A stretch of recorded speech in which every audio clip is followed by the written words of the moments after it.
Hello there, Mandy here. Restorative Grief with Mandy Capehart is not just a podcast. It's also a book, a free online grief group, and a one-on-one private coaching practice. If you are interested in learning more, visit mandicapehart.com to find out how restorative grief can help you heal heart, mind, body, and spirit. Welcome back to Restorative Grief with Mandy Capehart. You are listening to episode 213, titled Begin with the End, How Planning Opens Space for Living with Marni Blank.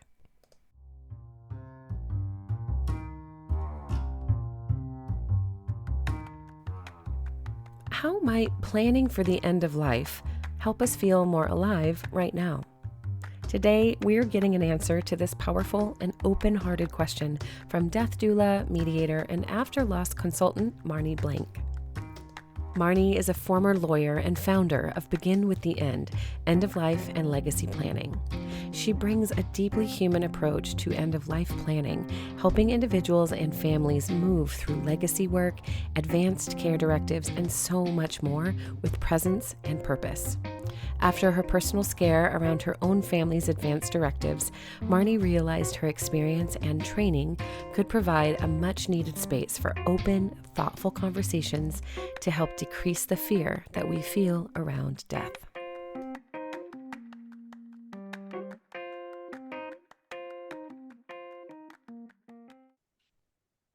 Hello, my friends, and welcome back to Restorative Grief with Mandy Capehart. I am your host, Mandy, and today I am honored to bring you a glimpse into the world of end-of-life planning with death doula and mediator and after-loss consultant, Marni Blank. Marni, thank you so much for talking with me today. It's so nice to be here, Mandy. Thank you for having me. Of course, let's dive right in by talking about your pathway into this work because it's not really what we dream about when we're little kids. I know your journey started with personal crisis, with your mom's injury and that scramble for legal clarity. And so I'm curious how that moment and the process began your transformation of understanding your relationship with death and the urgency around legacy. Yeah, for me and for many people, I have found that have entered this world is because something happened that sort of woke them up to what was going on and, around them that maybe they hadn't seen before. And for me, it was 2018. I was running a business with my sister and got a call from a hospital on a random day that my mother had been in a pretty serious car accident in another state. And the first things that I had thought of, other than is she okay, was, oh my gosh, I have some of her paperwork that was sitting on my desk that I was supposed to get signed and notarized that I hadn't done. And I am a lawyer by background, Mandy. I am smart, I'm organized, I'm the first child, I'm very responsible. And that had been sitting on my desk collecting dust because I didn't want to deal with paperwork that had to do with my parents' eventual death. And so before getting to the hospital, I had to make sure that I had these things in order to have legal responsibility. And my mother ended up being okay, but figuring out how to caregive a parent from afar while running a business on your own, well, with my sister, but we were running back and forth together, was incredibly overwhelming. She had gotten a kitten the week before. She had a dog. We had to figure out all the things. And she was lucid enough to help us get into you know, computer and make sure that we had her insurance information and sort of could figure out and piece together her life so that we could manage it while she was in rehabilitation. But it really pointed out that had she not been in a state to help us, we would have been entirely in a different position and for lack of a better term, screwed. And it really pointed out the conversations that we hadn't had in our family that we really needed to have. And so she ended up recovering, but we have really taken it upon ourselves now to make death, dying, her wishes for aging and for my father too, a real central point in our relationship, and not in a morbid way, but it's now just part of our everyday conversation because we want to be prepared. We want to be able to be helpful. We want to understand what's best for them from their point of view, because it's really about giving someone the end that they want, and it looks different for everyone. And so it really led me on this path of wanting to be more knowledgeable for myself so that I understood what this was going to look like. I certainly felt a lot of grief in the moment of not knowing whether my mother was going to be okay. And realizing that anticipatory grief of parents aging in general and what that looks like. So I ended up going to death doula training in 2020, really to get a sense of what death, dying, and grief and aging looks like in our society in general, and how I could bring it back to my own family, but also just be a resource for my friends, for my community. And eventually I made it into a business for myself. And that's sort of like how I sort of melded the work that I've done into the work that I'm doing now. Yeah. I love all of that because you're right. We all encounter something that pushes us into this work, and the manifestation of it is so unique in every single one of us. So I was learning more about your company, Begin with the End, and thinking about my own journey into grief work. And I just saw this mirroring of your mission and mine, of this whole person model that I use in restorative grief, and this holistic approach to the death, dying, and grieving process and end of life planning. So, talk to me about how wanting to be a resource for your friends, which is such a lovely concept, has manifested in the work that you're doing now. Yeah, I mean, I'm in my early 40s. I'm of an age where, many of my friends' parents have gotten sick or have died. Many of us have had our own illnesses that we are dealing with, and people that we love, very close within our circles who are experiencing something. Grief is just all around us all the time. I mean, especially since COVID, it feels like it's very front and center. And it felt like something that we were talking about in our little circles, but no one sort of knew what to do. And sort of the idea and concept behind Begin with the End is really addressing, where is someone in their journey? Are they starting to plan in advance? Are they thinking about their parents and worrying about having those and facilitating those conversations within the family? Um, all of those things, we just need someone to ask those questions to in a way that we can hear them. And sometimes people, I'm a lawyer by background.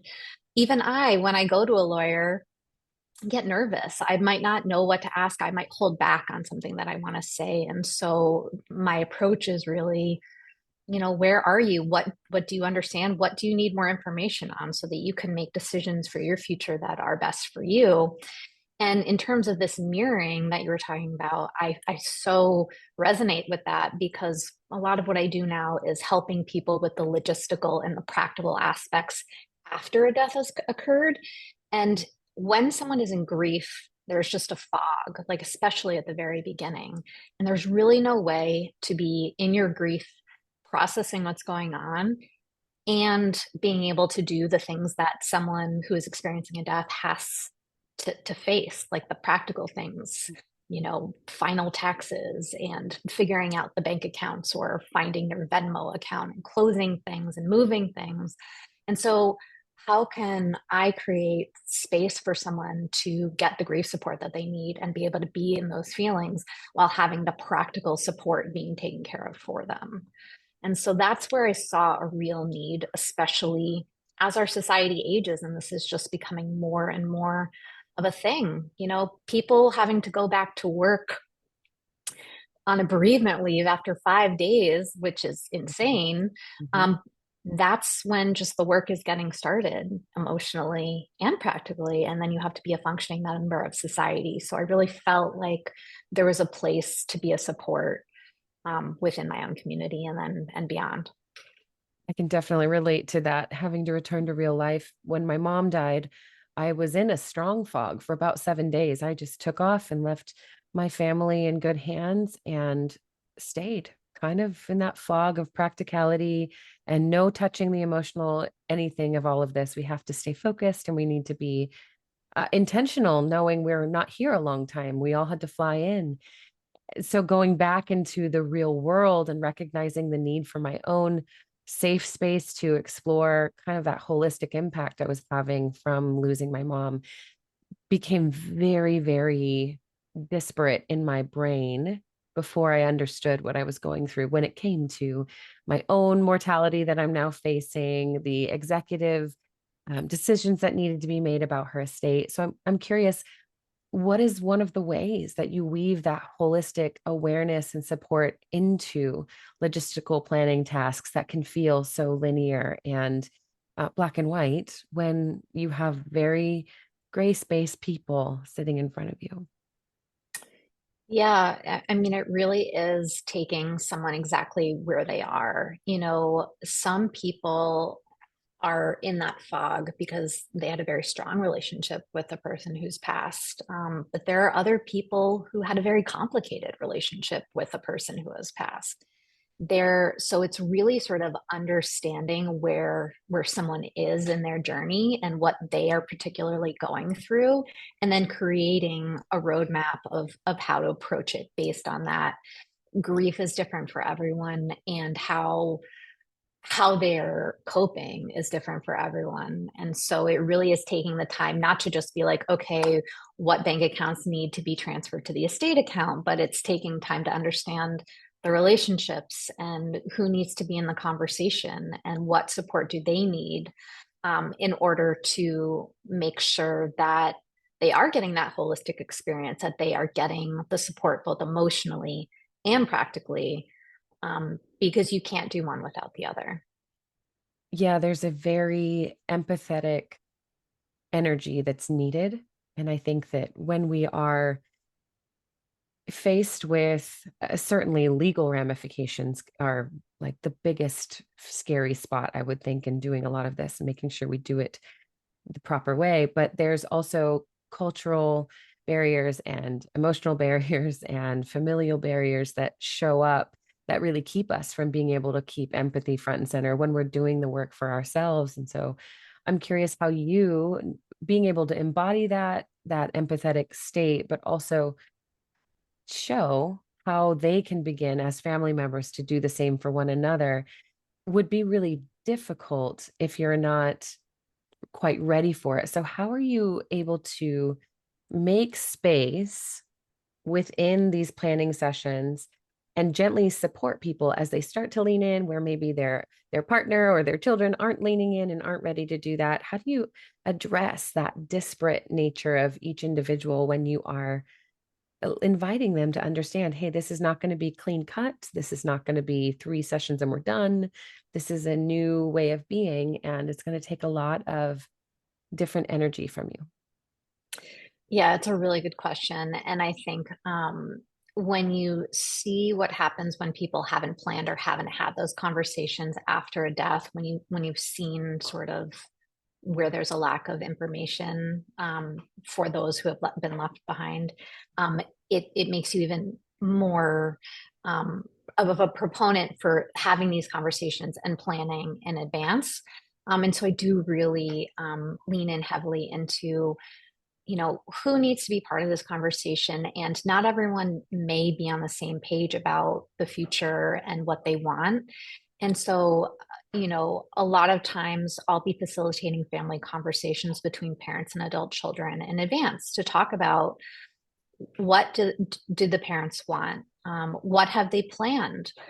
Where are their important documents and information? And sort of relaying that generational knowledge or the practical information.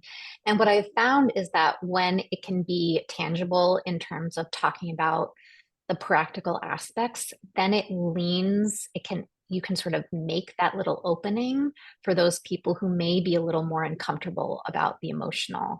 And that when you start with one, then there becomes more room for the other. But I found that having where there is an opportunity to have these family conversations and talking about roles and responsibilities, and what people want, because the children might want one thing, the parents might want another, and it's really having that conversation in advance so that when something happens, there is a plan, there is clarity. That is the greatest gift that people can give. And by melding the two, even if someone, sometimes it's the parents who don't want to talk about it. They don't want to talk about the aging, and it's the children who, want to bring it up. And sometimes it's the parents who want to talk about it and the children aren't ready. And then, there are many people who are solo aging or choosing to age and are relying on chosen family. And that's another layer of how are you getting the support and having those conversations with the right people within your life, even if it isn't that biological family too. So it really is sort of a little bit of everything. Gosh, what you're saying there about that inability to have the conversation generationally, right? One is ready and the other is not, makes me think about a quote I read on your website. In order to live well today, we must plan well for tomorrow. And it seems like such a simple invitation. It also seems like a deeply complicated invitation. And I'm curious what that means to you and how that even that phrase can maybe be a gift that someone uses to approach a family member that may not be as ready to face mortality and end of life planning. I think one of the things that stops people from having these conversations is that fear. Some people fear if they ask a family member about it that they'll be seen as like greedy or something about money, as opposed to really just wanting to understand what someone's wishes are and their values and being able to have a clear understanding of what they want in the future. But I think that something that people don't understand is it can be joyful. It can bring people together. So for instance, my father, beyond being a dentist, is a painter, and he has hundreds of paintings in our basement in our childhood home. And my sister and I were like, Dad, what are we gonna do with all of these paintings? Like, they're not necessarily my aesthetic. I have some, but I also live in a one-bedroom apartment. What is the plan for this? And we really thought about it as a family, and then we decided that when he dies, at his funeral, everyone will walk away with a painting of their choice. And it's like sort of part of his legacy, that something that he loved to do that brought him joy, that it was, his anxiety reliever, and something that was part of his life, his whole life. Everyone that loved him will be able to leave with a piece of something that brought him a lot of joy. And that was something that really resonated with him. It resonated with my sister and I, and it also relieved a potential conflict down the line of what we were going to do.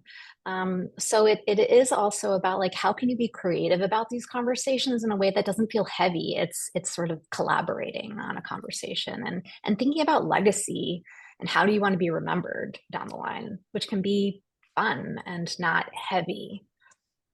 Legacy is one of those things that makes everyone feel very, and that's such a generic way to say it, makes everyone feel very tense at the beginning, right? How are we leaving an impact on the world around us in a way that isn't just centering who we are and what we've done? And it's almost in contrast to the recognition of we can't control what other people think about us, and we can't manage their expectations of us, and we can't manage their disappointment with us.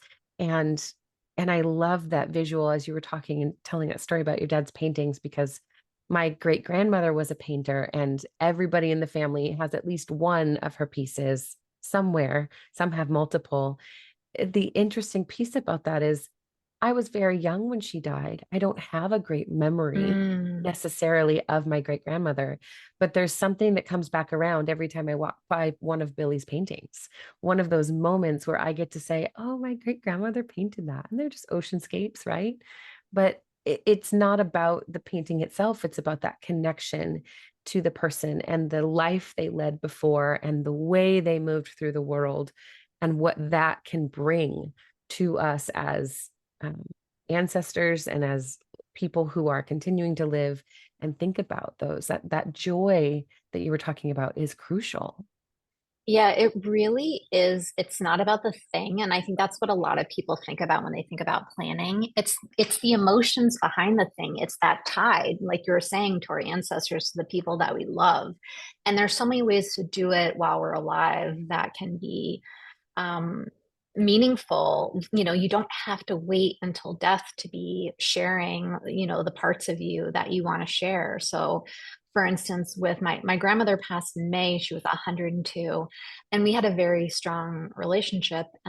But about 2 years ago, she sat down the four cousins, her four grandchildren, and she laid out all of her jewelry, and we picked numbers, and we got to go in one way, and pick a piece of jewelry. And with that piece of jewelry, she would tell the story of where she got it from, and where she got it, and what it meant to her.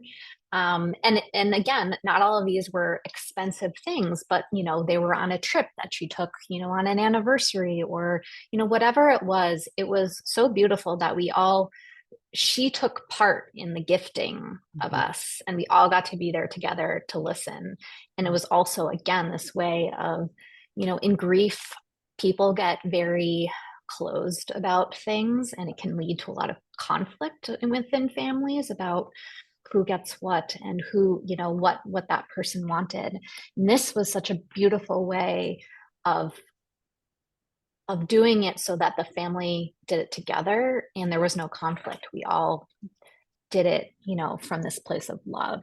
And so there's just so many ways in which to be thinking about things, and the emotions behind the things, and the stories, and how we're connected to those people that we love. There's a fear that goes along with conflict that we see in day-to-day life, let alone when grief enters the conversation. And I think you absolutely just nailed it down, that reality of combining storytelling and family togetherness with legacy and belongings that do have some weight for people. We have emotional attachments to rocks we've carried, let alone gold bars that the family has had for generations, right? And it's not about um, the ownership of the item so much as it is about the ownership of the relationship that we carry with each other. Absolutely. I mean, there's so much emotion behind the things. It's not the things, it's that, Yeah. yeah, it's the binds that we have that tie us together. So I'm curious, as someone who works both in person and virtually with families, and knowing the emotionality that can come along with these conversations, how do you create that sense of shared empathy with individuals who are not ready to face their fears when you're talking about shifting toward away from the possessions themselves and toward the emotions of the things, the things we're afraid of? That's the stuff we don't understand or even know how to name. So how are you directly confronting and naming, hey, you're being avoidant, or are you gently like, hey, my friend? Because that's what I would do. I'd be like, let's not be avoidant right now, let's be fierce and tender at the same time.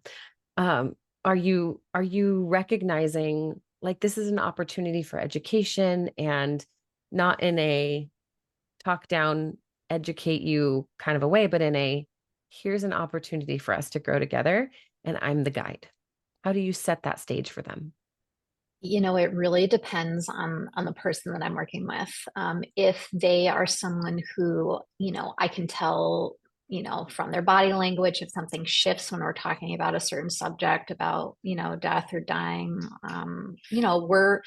we're talking about heavy things, and it can be uncomfortable. And so, you know, based on what I'm seeing, I will dig deeper. And sometimes that is being direct, but oftentimes it's just being curious and asking more questions. A lot of people just need the extra question, or the extra few questions, so that they start to come to see what's going on within them. What is that clenched, chest going on? And oftentimes we'll stop, we'll do breathing exercises.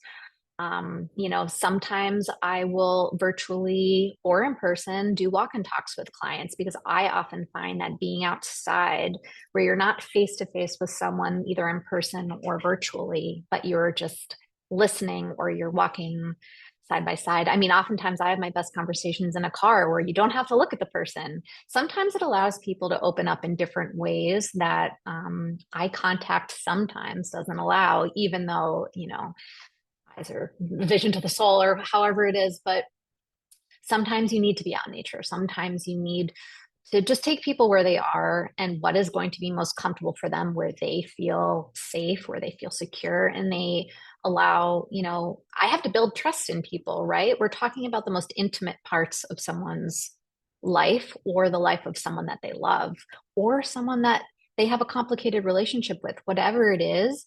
It takes time, and oftentimes some humor, to allow people to open up and to explore what maybe they've been scared to explore.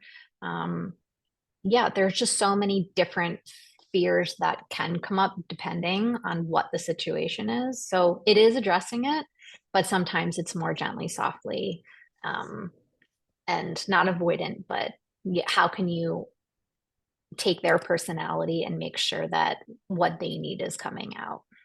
I think what you've just described is the reason why Begin with the End as an organization that you've built has such a richness to it beyond legacy planning or working with an estate lawyer, in the sense of you actually having both capacity and training for that holistic person, for that heart, mind, body, spirit need that shows up very differently, even though it's all coming from the same source. And that is unique. I'm curious how many sessions, how often do you find yourself meeting with the same family? And are you someone that creates long-term relationships for care after they've experienced loss? Or are you handing them off to someone and saying, establish more on this note and come back when something else comes up? So it really depends on where I'm finding someone within the journey. So if we're working, planning in advance, so someone who is youngish, healthyish, or wanting those family conversations, I usually work with people, between an average of 5 to 7 sessions, and we usually spread it out. So, there's typically some homework in between or some thought exercises, etc. Because the goal is to have a limited amount of time so that you actually get certain tasks completed, where it's not open ended, but enough space that you're not overwhelmed. We all have busy lives and things going on. And so how can we make sure that you have limited time, but enough time to get what you need out of it? If I'm working with someone who's actively dying in more of the traditional death doula role, Mhm. um, I could be working with someone with a few weeks up to a year or longer. Today is actually the death anniversary of a very important client of mine that, we worked together for about 6 months, but really sort of touched my soul. And, today I'm in touch with, he relied on chosen family. Really, he wanted to take the burden off of his best friend, his male. They were best friends for 50 odd years, and he didn't want his friend to feel alone. And so I was brought in, but I still have dinner with his friend. His friend, his chosen circle is doing another memorial in October that they've invited me to be a part of. So it can be an ongoing, um, relationship far beyond, depending on the relationship. Some people, want a service, and that's okay, and they need closure. And some people, touch you and you stay a part of their lives. It really depends. When I'm working with a family after a loss, more on like the paperwork and logistics side, of death, it's typically about 10 hours, but it really depends. So it's all about circumstance and what someone needs. I'm very aware of not stepping past, my role into, say, a grief therapist or a regular therapist role. I do have grief training. However, where I find it very important to sort of distinguish. Um, I'm curious, and emotions are absolutely part of my practice, but I also want them to have that specific grief support as well. Well, and I think what you just described so beautifully of that continued relationship with people, it is something that you are at liberty to create and partner in. And it's such a human response to have a shared experience and create connection and ongoing relationship with the person who has died and the people who are surviving them in a way that frees up I don't know, the rigidity of the death and dying process that we do see, because in a clinical setting, rigidity is huge, and it's not a lack of empathy or a lack of training. Certainly it's just a barrier that we kind of have to maintain. And that when it comes to, we're dealing with grief, we're dealing with the most challenging experience of our lives most of the time, no matter what type of grief, whatever flavor it is. And and we're then kind of like left in the cold, right? If our therapist says I'm not available for 6 weeks, most of them aren't necessarily, I should be very careful because I do know many who will, like saying, but here's my person who's going to take over my caseload while I'm gone. You're not alone, right? There's not necessarily a safety net that's connected. It's a very like, okay, and now the person at the service is done and they're gone, and you'll never see them again unless you show up for their when they're available in their convenient world of services, whatever. um all of that to say, I think the mental space that you are freeing up for people to be in the moment as they are connecting with themselves, and learning that it is safe to connect with you as well, as far as consent goes, that shift really allows for them to learn how to move between emotional presence and emotional responsibility for themselves and attunement, and just the practical task load. That itself is an argument against the 3 day of bereavement leave. That itself says, like, this is why we need both and as we look for pathways into healing. Yeah, I completely agree. And especially with the bereavement leave, it doesn't leave any space, right? It does everyone a disservice by sending a grieving person back to work expecting them to show up as they otherwise would, without acknowledging what is going on in someone's life. And that doesn't just happen after a death. It should be part of, there are so many people in the sandwich generation who are caregiving in so many different ways Yeah. before the death, that that really needs to be thought more within the general company culture. We're at an age where we should be thinking about this more holistically in general. How are we supporting people so that they can show up productively and also have that, room to breathe? Right. Some true balance, not just balance that says if you attend a workout class and eat fresh vegetables, then your emotional state will be regulated and available for productivity meetings with people you don't love. Um, and that's an entirely different conversation, of course, from where we're Yeah. going with it. But it does make me think often about how can we create a more restorative, intentional experience for the griever in this moment, no matter where they are going in their lives. What does their internal world look like? And how can we create processes for them to internalize and reshape that inner scaffolding so they do feel like, okay, I'm facing this coworker that's really difficult, who doesn't care that my mom just died. How do I hold space for myself to still be a soft, tender, and fierce human in the Yeah. process of facing someone who does not care? Yeah, and I think that one of the things is just, these sort of conversations, many people still don't know that death doulas exist or that after loss support exists. A lot of people, I'm sure, come into grief, counseling, grief therapy, having gone through all of the other things sort of alone, yes, with their loved ones, but not having necessarily that support. And if support is brought into the family or, the individual circumstances earlier, then it allows that gentle transition more effectively throughout.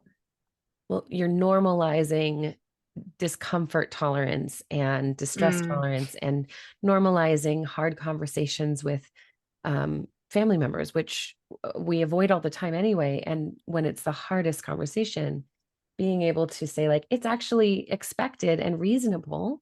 Reasonable is a great way to say it, not normal. It is reasonable to need outside support who's maybe not as emotionally charged about this specific situation, who's not worried about Grandma Linda's gold jewelry or getting it tested to see if it's actually gold so that we can stop fighting about it because it's all just gold plated, whatever, the minutia Yes. of the hurt and the offense that becomes almost expected when someone is dying or has died is something we can disarm through education and through partnering and through just giving them a different approach to end of life planning.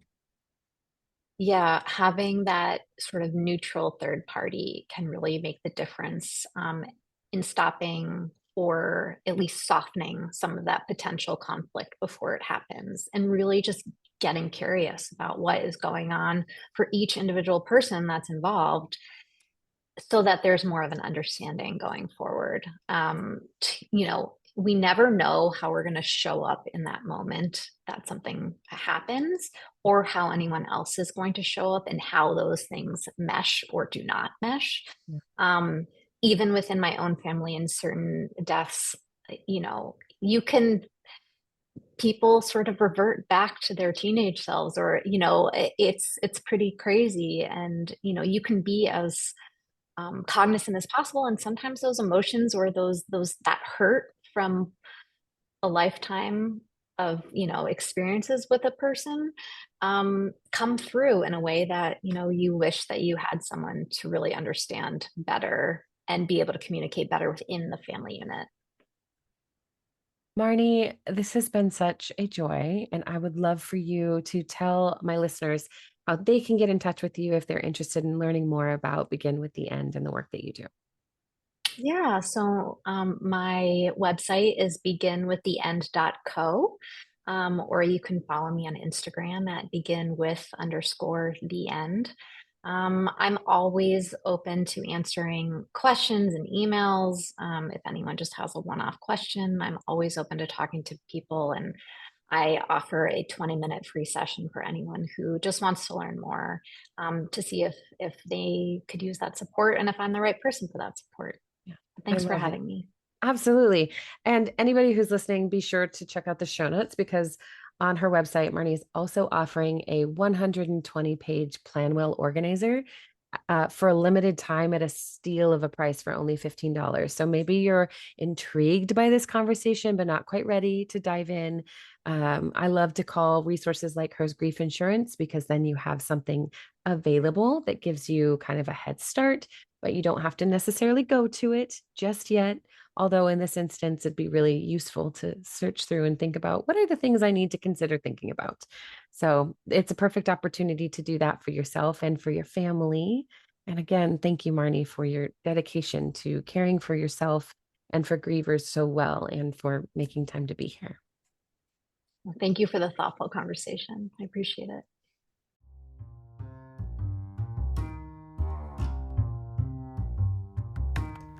Thank you for listening to episode 213 of Restorative Grief. Marni's work is crucial, folks, as we know, okay? When we create safe spaces to learn about death, dying, and grief, we are more equipped to offer ourselves and others that deep listening and active, engaged compassion that makes life feel a little bit easier in the toughest moments. If this is your first time listening to the podcast, then I hope this conversation gave you some peace of mind about end-of-life experiences. It's not all about waiting for doom and gloom. You can create space to feel in control and a part of the process instead of just allowing it to happen to you. So be sure to click through into the show notes and pick up a copy of Marni's Planwell Organizer or schedule a 20-minute consultation to see if working with her would be a good fit for you. Thank you as always to my patrons and those of you who are listening and sharing the episodes each week. Your dedication to care for grievers in your life and yourself as a griever makes this work all the more tolerable knowing it's making a difference for you. So for those of you who are not yet patrons of the show, please at least subscribe to the podcast so you can get all the weekly episodes on time and consider what it might mean to become a patron of the work. For as little as $2 a month, you gain access to the weekly workbooks for each episode, including this one, as well as a monthly bonus interview from one of the many brilliant and insightful guests of the show. And as always, before we go, one last thing. Please remember, the only solution for grief is to do the work of grieving. Thank you for listening. I'll see you next week.